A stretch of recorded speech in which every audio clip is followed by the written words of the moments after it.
Статью это написал в 2000-х каких-то годах. Не так давно людям не представлялось возможность жить с одним или двумя детьми в семье. Успешное развитие семьи зависело от количества детей, и отец семейства видел в детях свою опору. Со второй половины прошлого столетия в стране эти традиции стали нарушаться и в современных условиях приобрели угрожающий характер.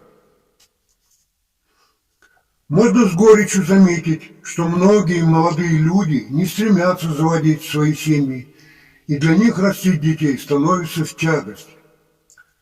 В современных условиях семьи легко распадаются, мужчины бросают своих жен, оставляя детей, и тогда дети растут как сироты, когда рождение ребенка для отца должно быть исполнением его надежд и продолжением рода. Отчего так происходит? Своей жизнью мы обязаны своим родителям, и наше отношение к отцу зависит от того, насколько хорошо мы его знаем. Малыш знает о своем отце только то, что он папа. Подрастая, вскоре узнает, что у папы есть имя, чем он занимается, и будет им гордиться. Любой отец, в зависимости от обстоятельств, является для своей семьи кормильцем, воспитателем, судьей, учителем и защитником. Отец становится тем, кем необходимо стать, чтобы исполнить замысел своей жизни. Разве это не побуждает любить своего отца и тянуться к нему? Чем лучше вы узнаете своего отца, тем шире чувства и привязанность к нему. Эти знания не только будут вам в радость, но и принесут немалую пользу в вашей жизни. Его жизненный опыт поможет вам правильно выбрать свой путь. В каждой семье должны быть общие цели, и это сближает людей. Но, тем не менее, возникает вопрос: знаете ли вы, какими качествами характера обладает ваш отец?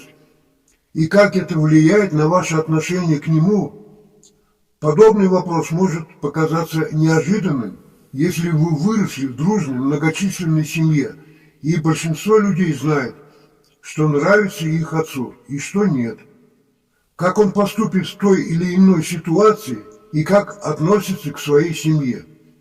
И все же, отец может предстать перед вами с неожиданной стороны, если он был спокойным, невозмутимым, и казалось, ничто не может нарушить его спокойствие, как вдруг случилось несчастье или грянула беда, и вот перед вами совершенно другой человек, твердый, решительный, он готов защитить свою семью, родных и близких, и, если потребуется, отчизну. Разве это не побуждает любить отца и тянуться к нему?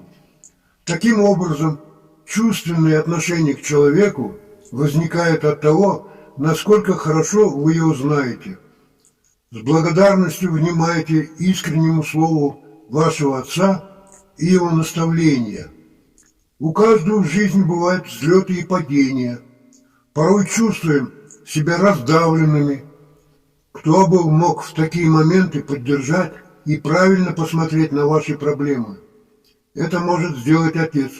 Добрым советом и верным словом он окажет поддержку.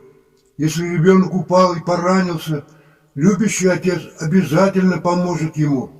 Так поступает отец. Любовь отца проявляется также в том, что он выслушает вас. Ни о чем не беспокойтесь и благодарностью откройте ему ваше сердце, знание жизни которого превосходит вашу мысль, поможет сохранить ваше сердце и ум от смятения и прискорбных действий.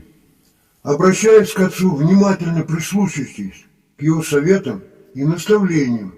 Он, образно говоря, наклоняется, чтобы поддержать вас. Отец готов протянуть руку помощи не только тем, кто твердо верит в него, но и тому, кто не подчинился и проявил непокорность родительской воле, но все же позаботиться о его благополучии и предоставить ему все то, что необходимо в материальном, моральном, духовном отношении. Так отец вправе спросить: где ваше уважение к старшим, где почтение ко мне? Любовь отца даже в том, что он вас поймет и простит, объяснит, почему на вас обрушивается столько страданий и как вам со всем этим справиться. Примите это с благодарностью, ибо это, ставшему на путь истины, вселяет надежду, что не все еще потеряно, что надо подниматься и далее шагать твердой поступью. Не только хлебом единым жив человек, но и словом, исходящим из уст Отца. Это значит, что невозможно достичь полного удовлетворения от материальной стороны жизни. Отец – архитектор семьи. Он со своими идеями дает вам силу и веру, чтобы вы могли претерпевать все испытания судьбы.